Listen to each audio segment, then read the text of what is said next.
weil sie sind halt herbstlich und nicht mehr so schön und ich habe mir ganz viele Stiefmütterchen gekauft und die pflanze ich jetzt einpflanzen. Wie ihr seht, ist es wirklich nicht mehr wirklich schön. Das einzige Schöne ist noch das Gestell da hinten, die Eulen, mit mir Jangula drauf. Aber es ist halt nicht mehr so. Und darum ist heute Umtopfen angesagt. Und wie immer chaotisch. Und ein riesen Puff. Jetzt. Ja, das kann man alles wieder putzen. Und jetzt wollen wir schauen, dass wir das so schnell wie möglich wieder in die Ordnung bringen.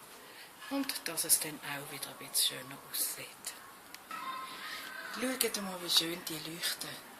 Die schönen Bonsai. Die verteile ich jetzt in Kistchen verteilen. Und das kommt eins.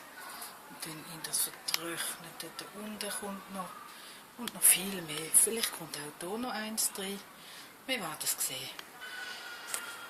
Also das Gas ist jetzt perfekt. Aber wir sehen, ich habe 3 wunderschöne Kistchen gemacht.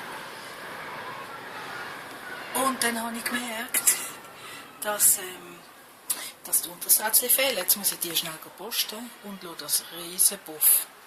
Lass ein. So, jetzt sieht es schon viel besser aus. Und ja, ich zeige euch das morgen, weil jetzt ist es fast ein bisschen düster, um das zu zeigen, wie es jetzt aussieht an verschiedenen Orten. Ich freue mich auf euch. Bis morgen.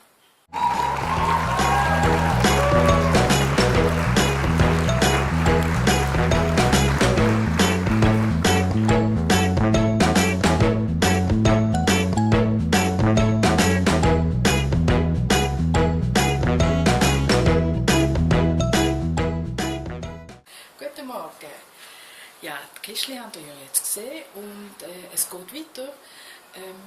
Ich mache schnell eine Singleweihe und dann gehen wir weiter.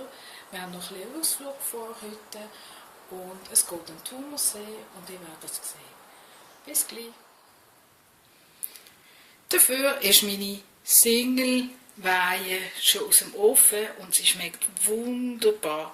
Heute haben wir eine Beerenweihe. Ja, jetzt geht's los. Wir zwei, wir gehen aufs Schiff. Und weil dort der Ton nicht so toll war, tue ich das euch so weitergeben. Genießt einfach die Zeit von dieser Filmaufnahme und wir hören uns wieder. Wunderbare Kulissen haben wir hier. Fein gegessen. Und jetzt geht es gerade wieder aufs Schiff. Und mit diesen letzten Bildern verabschieden wir uns von dieser Woche. Und ich freue mich, wenn ihr wieder dabei seid in der nächsten Woche, wenn es heisst «Jeanette unterwegs». Wenn es euch gefallen hat, dann gebt mir doch ein Däumchen auf oder ein Däumchen runter oder mich abonnieren, dann verpasst ihr auch nichts mehr. Und sonst, ich hoffe, es hat euch gefallen. Bis ein anderes Mal, eure Jeanette von unterwegs.